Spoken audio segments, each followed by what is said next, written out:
Thank you so much. Before I begin, I would also like to acknowledge that I live and create on the lands of the Wurundjeri, Woiwurrung and Boonwurrung peoples, and it's an enormous privilege to share my music and my story on the lands of one of the world's most continuous living cultures. I met Brian Eno once. I'm sure he wouldn't remember. We had both been in the audience at a John Hassell concert, which was at Sydney Opera House. Brian had been sitting in the row in front of me, and I was a bit starstruck, and also thinking that it was funny because the last time I'd seen John Hassell perform, it was at the Punkt Festival in Norway, and Brian Eno was at that festival as well. So I decided to pluck up the courage to say hello after the concert, and as we shuffled towards the exit in parallel rows, I said, "Oh, hi, Brian. It's funny, I saw John at Punkt last year, and you must have been there too." And he said, "Oh, great. Did you see my talk at Punkt?" And I said, "Oh, no, I sadly missed your talk. I arrived at the festival a day late." And Brian said, "Well, no worries, are you coming to my talk tomorrow?" And I said, "No. I've got something on." For most of my life, I felt like a fish out of water. I'm sure most professional creatives feel this way in the wider world from time to time. Like if you go to a school trivia night and you end up on the table with a plumber, a PE teacher, and an accountant. How we live and contribute to society is outside the norm and hard to explain. But I've always felt like a fish out of water everywhere, including in the music industry, and even now. I'm a pianist, composer, record label owner, producer, mentor, educator, advocate, and mother. And I'm also neurodivergent, which explains why I wear so many hats, why my music is what it is, my career success, but also my daily struggles, and why I've always felt like a fish out of water. It's a privilege to be asked to deliver this year's Peggy Glanville-Hicks Address with the AMC. It was only in my late 30s that I discovered I was autistic and ADHD, which are two of several neurotypes that fall under the umbrella of neurodiversity. As a young child, I grew up in a loving home with access to quality education and healthcare, but I'd still gone through my entire childhood and early adulthood not knowing my true self and not having the right kinds of support. And my story is not unique. In the 80s and 90s, autism and ADHD were viewed through traits seen more often in boys and men, and these stereotypes persist today. Many women weren't diagnosed because our special interests, repetitive behaviours, communication styles, and concentration issues could be more subtle and masked. Growing up, I was articulate and chatty. I could make eye contact. I didn't have no empathy. In fact, that's quite the myth about autism in general. I was highly sensitive to the emotions of others, the injustices of the world. I didn't line up cars in a row. I posted old Christmas cards into a cereal box over and over. My special interest wasn't trains or planes, it was music. And because this became my career, the intensity of my passion for it was just seen as an ambition. I wasn't hyperactive in class, I was hyperactive in my mind. From the outside, I was a good girl, a model student. But in my head, my thoughts raced from topic to topic, with lots of big ideas and ruminations. My busy brain threw itself into learning and creativity. I got high marks, submitted work on time. I was a gifted reader, writer, and speaker. And so if I had gazed out the window for half the lesson, I think I could make it sound like I'd heard everything. School was highly stressful, making friends, but sometimes losing them inexplicably. The subtle microaggressions of female bullying, the exhaustion of socialising. When did it become someone else's turn to speak in a group conversation? I still don't know the answers to that. I survived my teenage years by throwing myself into every lunchtime musical activity I could. In choir especially, I could connect with my peers and use my voice, but in a regulating way that didn't actually involve talking. But my experience of music was curious. Throughout my degree, I struggled to sit at the piano and practice really at all. My brain couldn't focus, my memory couldn't keep up. I enjoyed the structure of classical repertoire, knowing what was expected at all times, but the practicing was quite boring. I eventually studied jazz at VCA, and I loved improvising, but I found the lack of structure was now very anxiety-producing. A lead sheet too open-ended. If I could play anything, where should I start? Big bands was an assault on the senses. Fast swing and free jazz created too much sound for me to interpret at once.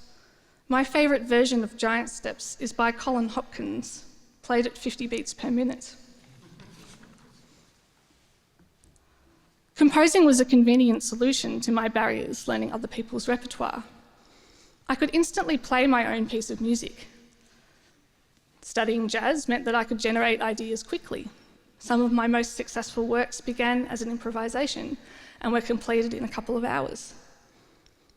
I'm really grateful that the course I studied at VCA expected us to bring in our own compositions to small ensemble class, but with no expectations of how to compose. I could just do it without having to learn and apply specific concepts like an undergraduate student would do in composition. I learned to write music from the gut and not overthink it. And I gained confidence and inspiration from amazing teachers like Andrea Keller, Tony Gould, and Paul Grabowski. I also became a composer because I loved doing things my own way at a time where I couldn't seem to fit in. I found myself creating slow, spacious ballads, working with lyrical melodies and minimalistic ostinato. My aesthetic as a pianist and composer was clarified through composition. My piano sound became quiet, warm, and syrupy. I got in a lot of trouble for using too much sustain pedal, and I do not regret how much sustain pedal I use in my music. The repetitive left-hand patterns gave me more structure, which I could solo over, and I felt much more comfortable that way. I began to cultivate a style of improvising that was more me, incredibly consonant, and often in a single key area, instead exploiting rhythmic tensions between melodic phrasing and ostinato, and creating a wash of ambient sound, eventually using ambient effects through this as well. I was creating meditative music that helped me process emotions, make sense of the world, quieten my busy brain, and be in the moment. At first, I was a composer for my jazz piano trio. Then I was a neoclassical solo artist, and then chamber music composer as well. I recently completed my master's in composition here at the Con. And I realised it was the space between all these genres where I feel the most comfortable and autonomous, where my differences are an asset. Last year, I launched my own record label, Amica Records, which is for kind music rather than a specific genre at all. When I became a mother, my lullaby album, Forever and No Time at All, shifted my focus to intentionally soothing people, particularly babies and their parents. And then through the history-making events of the past few years, creating soothing, hopeful, and intimate music has been sort of my main purpose as an artist. And composing about events and issues that we are going through together feels like the least I can do and the only thing that's worth writing about. To date, I've released 9 albums, as Kath mentioned. I've had more than 14 million streams, but I still sell CDs. Thank you, boomers. And I've performed across the world. More importantly, my music is chosen to accompany the birth of children, the death of loved ones, to support mental illness, grief, and stress, the evening routine, the long commute, the lonely hours of breastfeeding. And this is the deepest honour. And I'm very lucky that the music my heart tells me to make has the capacity to resonate with a broad audience and is my primary income. I see my music and achievements as directly related to being autistic and ADHD. My music helps me regulate my emotions, and it helps others do the same. I need to be authentic and honest. Sorry, Brian. I need to create projects that are outside the box, which leads to concepts that are interesting to the press and stories that are easy to talk about to the public. My intense hyper-focus on my music has helped me doggedly persist as an artist through a pandemic, illness, and early motherhood. Even the boring administrative parts of my music career are pleasurable to me. If someone else tells me they are autistic or ADHD, I always say, congratulations. But it is only when our support needs are met that our superpowers can thrive. Because I missed the opportunity to be diagnosed as a child, I missed the chance to develop important skills and strategies to navigate daily life as an adult. My neurodiversity is a hidden disability. The public-facing version of me is the bubbly, high-achieving one you probably met in the foyer. The bigger picture is vastly more complex. My hyper-focus as an artist is both my greatest asset and my greatest challenge. I could happily spend 12 hours a day, 7 days a week, at home working on my music. For an autistic person, stopping an activity related to a special interest can be almost painful. Without support, I could sit at my computer for 6 hours straight, not remembering to eat, drink, take a break, reply to messages. Obviously, this has an impact on my body, my relationships, friendships, health, and well-being. When I'm on stage, on air, or on social media, people do not see the issues with memory, meltdowns, exhaustion, and overwhelm, the time blindness and overcommitment, the chronic pain, the poor sleep, the perfectionism, the late school pickups, the state of the kitchen. I can meticulously plan a recording session to create an ARIA-nominated album in a day. That happened. But I didn't file a paper in my office for 5 years. Someone else is the same. I've spent the last 2 hours before a grant deadline making sure my support materials were perfectly formatted and colour-coded, only forgetting to write the actual grant itself. There is a substantial cost to consciously or unconsciously pretending to be a person you are not. Trying to always do better in ways that you won't be able to without support. Ever since I was a young girl, I was masking so many of my neurodivergent traits to fit in. The late diagnosis of women has as much to do with narrow and outdated clinical perspectives on autism and ADHD as it is, I believe, to do with the general pressure that girls and women feel in our patriarchal society to fall in line and play the part. We are expected to contribute to society in many ways that are non-financial, underappreciated, and hard to measure. And through all of that, we are often expected to put our needs to the side. Autistic people are 4 times more likely to experience depression in their lives than the general population. A study of women with autistic traits who found social situations exhausting reported really high rates of suicidal thoughts and behaviours.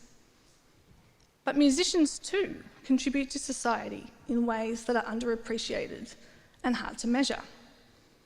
The entire architecture of our unregulated and underpaid music industry requires us to often put our needs to the side as well. Many of us will practice or perform with pain, walk on stage not feeling well, tolerate bullying, get poor quality sleep, drink too much, not exercise or eat well. But often our music is not just a vocation, it is a key part of our identity and value system. Many of us still see our careers as a dream come true despite all of these things, and a true privilege to do it, and it is. But it means that these unhealthy working habits are normalised. Entertainment Assist found that rates of depression amongst Australian entertainment workers was 5 times higher than the general population. For moderate to severe anxiety, it was 10 times higher. This year, Support Act's survey of the creative industries found that 53.5% of participants reported high or very high levels of psychological distress. The cost of living, unsafe working conditions, low income and insecure employment were all reported as contributors. For me, as a self-managed solo artist in Australia working in jazz and classical, it is not uncommon for me to need to spend 12 hours a day keeping my career and business afloat, meeting tight deadlines to put food on the table. Unless we can have a permanent salaried position creating music in a major arts organisation, we will have a portfolio career, running a small business with multiple income streams and fluctuating income with an ever-changing suite of skills required. Beyond the task of composition or practice, the number of things I do every day in my career that I was not taught in a conservatorium environment is truly extraordinary. Many students today still begin their professional life completely ill-equipped to navigate the realities of the industry. We must be networkers, negotiators, event managers, business managers, educators, marketers, copywriters, producers, stylists, and more. And for a neurodivergent graduate, especially an undiagnosed one, this can create the perfect storm. We have already been carrying the stress of living in a world not designed for us. And now we are out on our own in a music industry that is also not designed the way we thought it was. We can struggle to learn new things independently, think flexibly, cope with change, self-advocate, and keep up with daily tasks. As an emerging artist, my solution to the demands of this industry I'd arrived in was to operate at 150%. I acquired many new skills, juggled long days of piano teaching as well as gigs, producing albums and tours. I worked constantly, including late at night, in loud, unpredictable environments. I was often the only female in the room and often highly socially anxious. I created incredible opportunities for myself, but I couldn't keep up with them. I experienced several episodes of major depression in my 20s, burning out from this intense focus on my music career and not having the skills to cope with life at home. I developed a chronic pain condition which continues to affect me daily and impacts my mobility and piano playing several times a year. But for a performer of original music, especially one as driven and people-pleasing as me, it's pretty hard to take time off when things are tough. For who else could be Nat Bartsch for a Nat Bartsch concert? I quit music several times because I didn't feel like there was a solution to that. I was privileged to have the support of family and access to quality mental health care. This is not often the case in Australia, and especially for musicians. Many people are unable to access private health insurance, timely, quality mental health care, formal assessments for neurodiversity. We roll the dice, depending on our location, cultural background, education, income, gender or sexual diversity. To be standing here today telling you such a positive story is the product of my white, inner city, middle-class privilege. How lucky I was to be able to return to music when I was ready. I'm grateful to people like Luke Howard, Ryan Meeking, and Jeremy Hopkins, who helped me to re-enter the industry with kindness, generosity, and no judgment. And thanks to their support, I had flexible opportunities to perform, compose, and record music that could absorb the various bumps along the road to recovery. Becoming a solo artist meant I could create and perform with absolute autonomy, which actually helped me to feel more calm and in control. And surprisingly, it was becoming a mother 7 years ago that helped me to continue my career sustainably, without even knowing that I was autistic and ADHD.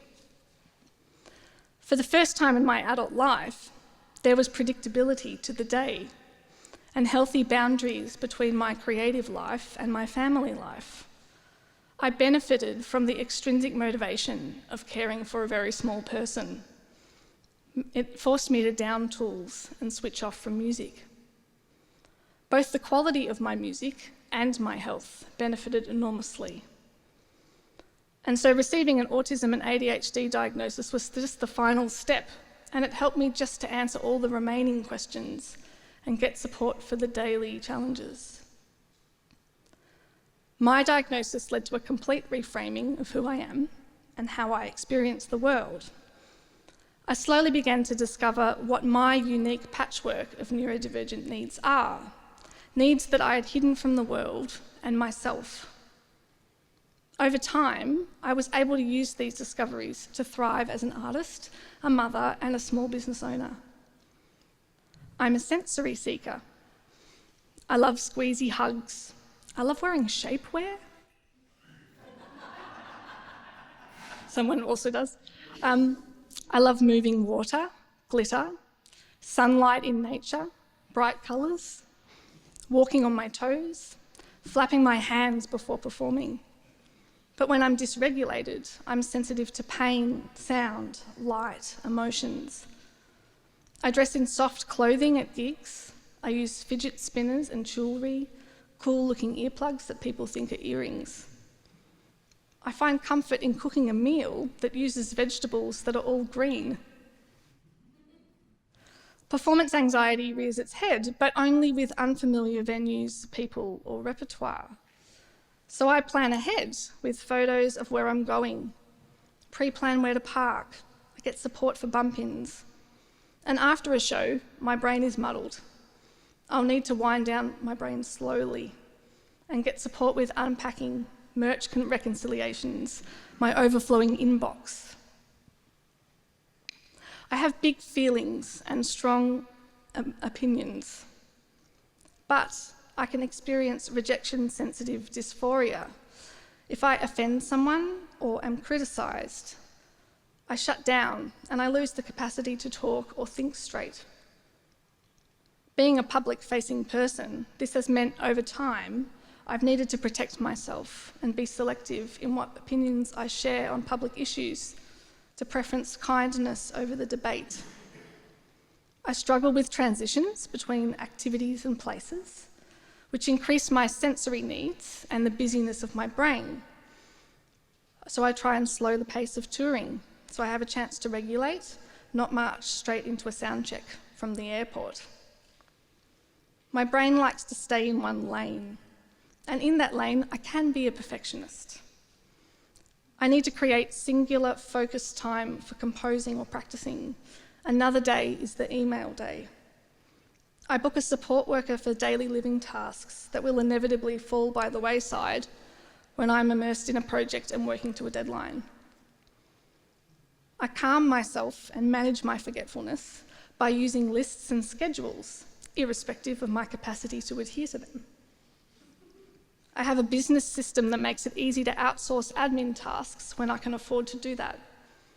And the ADHD medication I take every day makes me feel so calm. And it gives me the capacity to be curious, learn new skills I've always wanted to learn as a musician, complete tasks well, listen and remember important information.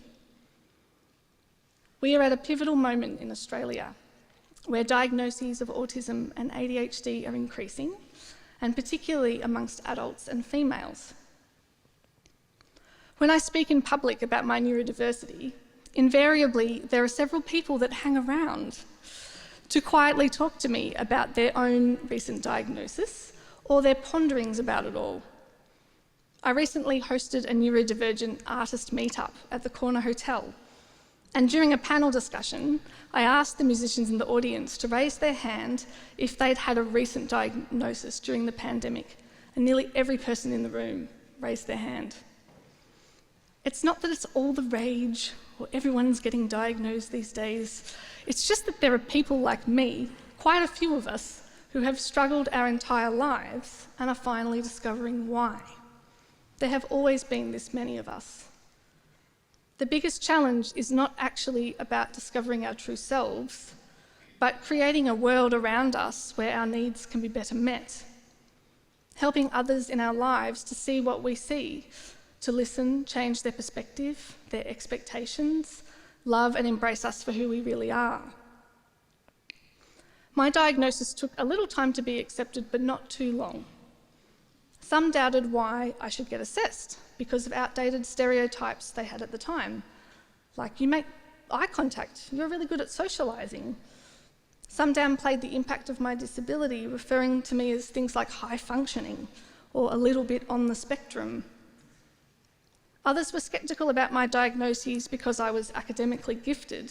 I behaved well in class. I was able to care for others, be successful in my career. This extended all the way to some medical professionals and government agencies. Changes to the NDIS are having an enormous impact on the neurodivergent community, including a reduction in plan budgets and ineligibility for many people who need support, including those with ADHD, episodic mental illness and chronic pain, and many autistic people. Supports related to the arts are particularly impacted by the recent changes, which is completely unsurprising. Music therapy is so far planned to be no longer eligible as a capacity building support as of February next year, despite it being highly evidence-based and an effective allied health profession with one of the world's leading master's degrees right here in this building. The role of music in the lives of some neurodivergent people is as essential as breathing. It can be a stim, a soothing sensory behaviour, a source of communication and expression, a tool for relationship building, speaking, regulating, sleeping, improving motor skills, processing trauma and emotion. And for me, it was joining the music community where I finally found my people, and I felt better understood. I've met many newly diagnosed musicians like me, and I suspect there are many more of us out there who are undiagnosed and might never even know. I think that's because the music almost requires neurodivergent thinking, creative expression, innovation, intense focus, attention to detail, thinking outside the box and being outside the norm. I see stimming organisational difficulties and neurodivergent styles of communication everywhere I look, in this building, every venue, every festival.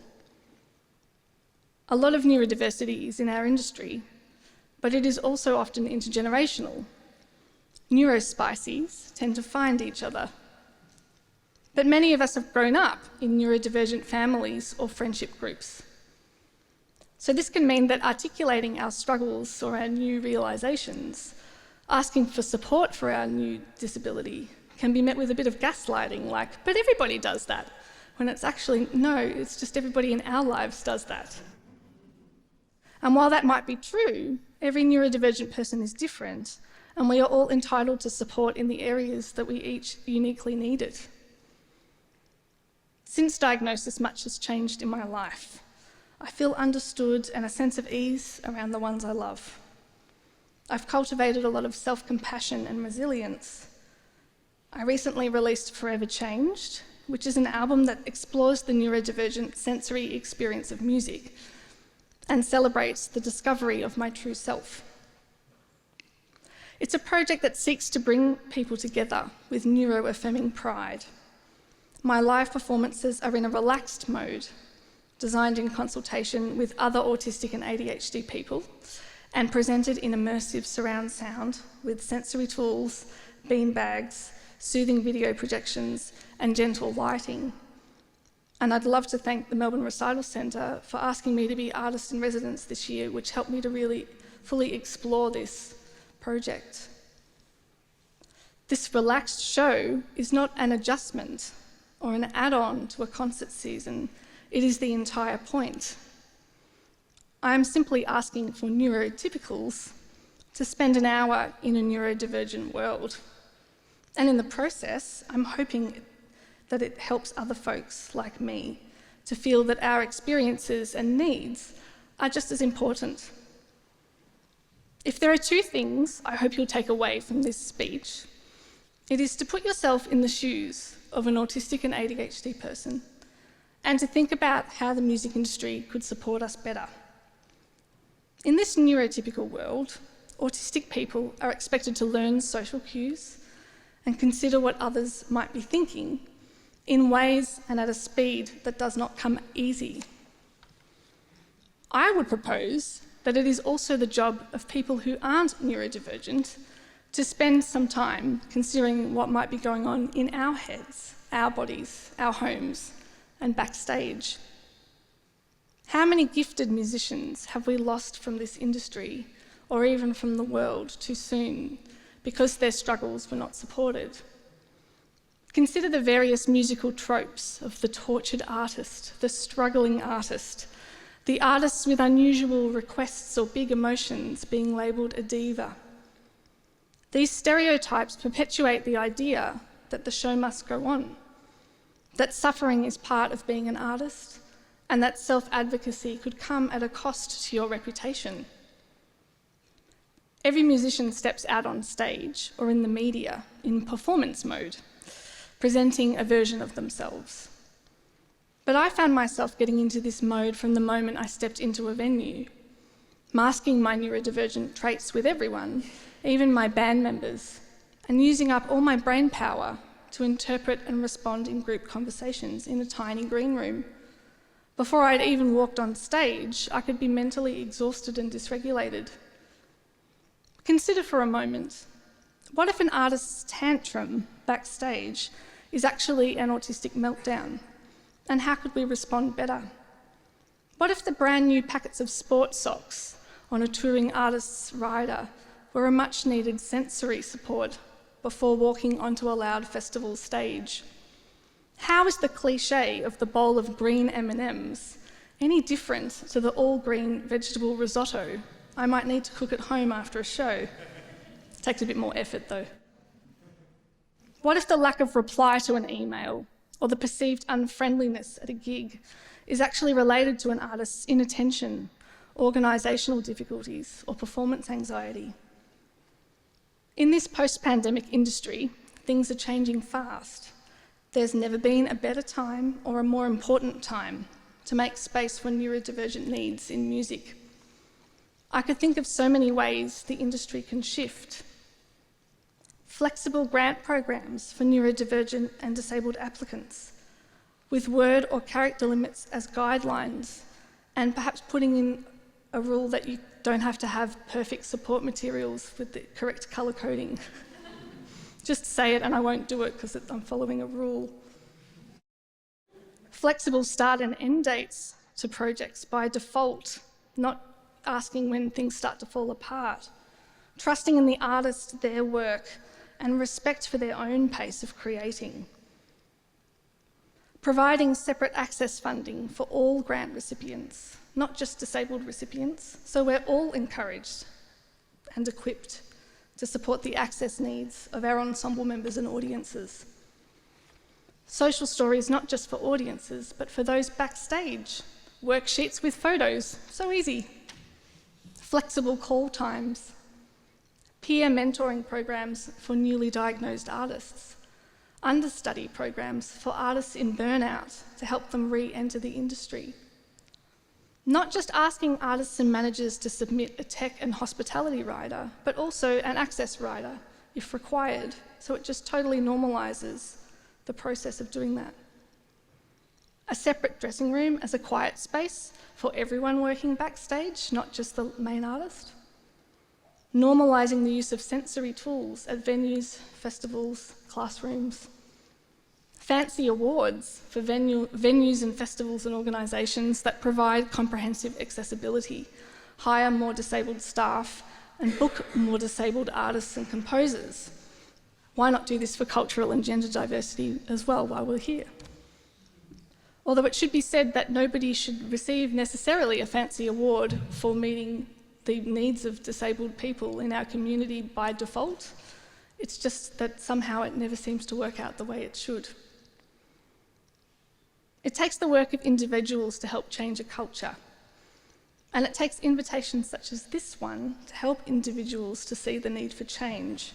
So thanks so much to the AMC for the opportunity to deliver this speech. I hope my story will help shift some perspectives and help some other artists feel a little less alone. If I had the chance to press a button and not be neurodivergent, I wouldn't consider it for a second. It's the reason for my strengths, my music, why I can speak to you right here.